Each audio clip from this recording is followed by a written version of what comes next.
Thursday brought some relief for the Miami Dolphins on the injury front. The updated injury report painted a much better picture than the one seen Wednesday. A day that initially saw 12 players limited or sidelined was now cut down to just 4. And of those, only Jalen Ramsey was missing from practice. Ramsey, the 7-time Pro Bowl cornerback, is still struggling with a nagging hamstring injury. You can feel the weight of that absence, as a player of his caliber could be the difference in key matchups. Yet, the Dolphins' defensive unit continues to push forward without him. The other 3 players listed as limited weren't new faces on this report. Aaron Brewer, who was still dealing with an injury, assured the media he'd be ready for the season opener. He wasn't wavering, not in his tone nor his presence. Benito Jones, the Dolphins' defensive tackle, and wide receiver Malik Washington were also listed as questionable again. Their knees and quads, respectively, continue to slow them down, raising a question: will they be able to shake off these nagging issues in time?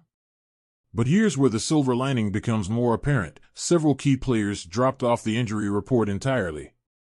It's not just any names either. Terron Armstead, the always dependable tackle, is good to go.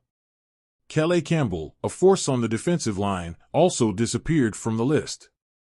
Even linebacker David Long Jr. and cornerback Kendall Fuller, who had been nursing their own injuries, are ready to roll after taking a much-needed veteran rest day. The significance of these returns can't be overstated. These are veterans, and veterans matter when you're pushing for something bigger. Armstead and Campbell sat out Wednesday, with Long Jr. and Fuller limited, but now it's all systems go. Then there's Jordan Poyer and Anthony Walker Jr., who were full participants after being limited the day before.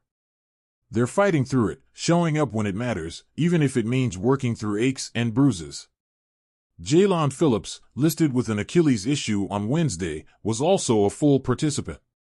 Watching a key player go from not practicing to full participant is a reminder that this team knows when to tighten up and push through.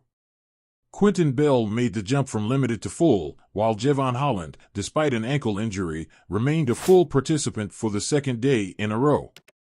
And Jacksonville? The only name on their report is Daniel Thomas. He's still dealing with an Achilles injury, but that's it. One player. A contrast that begs the question: are the Dolphins' depth and talent enough to overcome these lingering issues? But let's not gloss over what's hanging over this team's head: Holland's reaction to losing the captaincy. He didn't sugarcoat it. When asked about it, Holland didn't hesitate to say that missing camp probably played a role in the decision. He was candid, and in his calm, matter-of-fact tone, you could feel the underlying frustration, even if it was subtle. The team voted, he said on Up and Adams. I wasn't around enough during practice to establish myself as one of those guys. Simple, to the point. It wasn't anger, but there was something there. The kind of feeling that lingers when you know you could have done more, been more present, but circumstances just didn't allow it. Holland's absence from the captaincy list this year stands out. In 2023, he wore that C proudly. But now, with names like Zach Sealer, Calais Campbell, David Long Jr., and Jalen Ramsey stepping in, it feels like a shift. Holland isn't the same guy from last year's leadership circle, but he's not bitter about it. I'm still me, he emphasized. Whether he has the C on his chest or not, it won't change how he approaches the game. Yet, there is no denying the influence of the new blood on defense: Pro Bowlers, All-Pros, and even a Super Bowl champion or two. It's hard not to see how that influx of veteran leadership might push someone like Holland to the side, at least temporarily.